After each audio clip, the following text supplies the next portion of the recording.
got out of here. What if they said to you tomorrow morning, Charles, hey, listen, you're free. You can go wherever you want to go. Do whatever you want to do. What would you do? I'll probably go out front on the grass and sit down. For how long? For, right now. How long? I could put a track record on it, or I could put a computer on it. Come on down. No, come on down. Get off computers, get off tracks. If you got out of here, there are a lot of people who think you'd go start killing people again.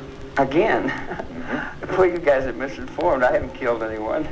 Manson had a little scheme called creepy crawlers. He'd send people in to move furniture around. Is that all a figment of somebody's imagination so far, or is there any truth to that? Tell me, Charles. I don't know. It's a fairy. It's worse than a fairy tale. It's a fairy tale. It's a comedy. It's a comedy tragedy opera that was played in the early morning. Come on, Charles. It was sickening. Off the space shuttle. You know, well, that's what the DA gave you for reality. Okay. He stood in the courtroom and said, this man did this and this man did that, and you all believed him. He said, this man did that, and I said, Your Honor, may I speak? And they said, no, you can't speak. I said, Your Honor, I got a voice, let me talk. He said, no, sit down, shut up. Then he handcuffed me, take me to the back, whip my... What are you going to do? I come out and sit down, and I ain't going to get whipped again. Didn't you stand up in that courtroom?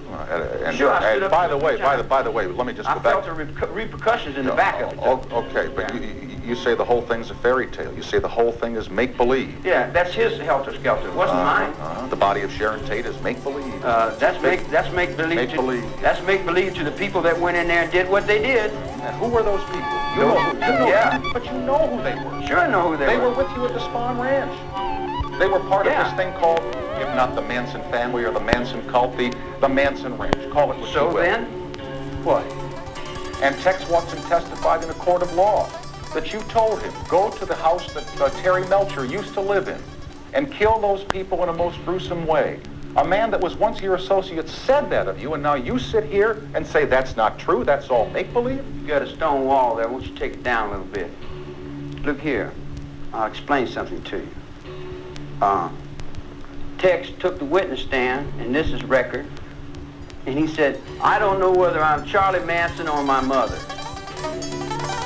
Tex didn't have his own mind one way or the other. He was balanced back and forwards because I had already took his mind in another game down the road that I was playing with some Hell's Angels that you don't know nothing about, and you probably never will know nothing about it because you would have to know those people to get in that thought, see?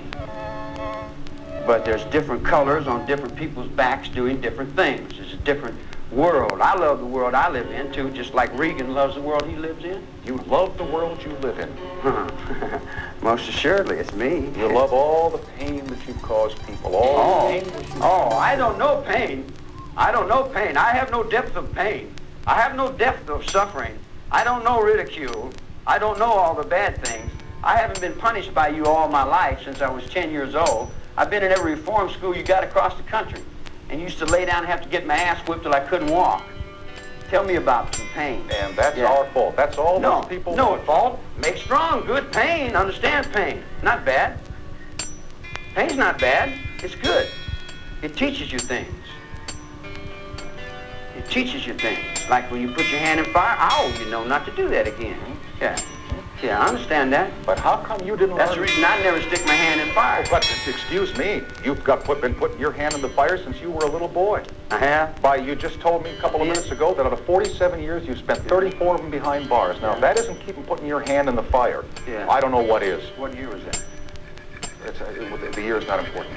What's important is you just say that you learn by pain not to experience again. Don't put your hand back in the fire. Yeah. Why you've been in and out of prisons for the last, for 34 of your 47 years? You call that normal behavior, Charles? Is that something that you're proud of? No, never. Well, I never thought I was normal. Never tried to be normal. Normal runs in a little rut down there. I don't know nothing about being normal. I've been in jail all my life, man. I've lived on a handball court. This guy raised me up. All the men in the joint raised me up, told me what to do, what was right and wrong, told me when to sit down, stand up. I just did everything I was told. You know, and I got to the end of it, and I just turned around and said, wow. All right, now that's hard. You know, and then I went outside, and all these little kids got a hold of me and said, we want to stop the Vietnam War, and we want to do this. What? It was a war? I don't know what's happening. I've been in jail all my life, man. I never went to vocational. Did you ever see me in vocational training, rehabilitation? Never played no rehabilitation. I sweep the floor in the kitchen, go out and play handball. I'm still 10 years old in your world. Well, I'm still a kid. I'm not going to grow up. I'm not going to go to college. How old are you in your world? Forever. Since the breakfast. I can't remember what I don't know what that was, means. Come on, off the space shuttle, Charles. Yeah, it's off the space shuttle. How old are you in your world? How old am I? I'm as old as my mother told me. How's that? Your mother. Tell me about your mother. What did your mother tell you? My mother told me when she worked on death row and they took that dude in to hang him and his head popped off and went down them 13 stairs and rolled over by her. It scared her. You know, so I said, wow, that sure is a far-out trip, Mom. So then when I got up on death row in cell 13 for 9 counts of murder, 1969, and I looked at her fears, that guy's head popping off that hangman's noose, and I said to myself, my goodness, what the hell am I doing here? I didn't want to come here.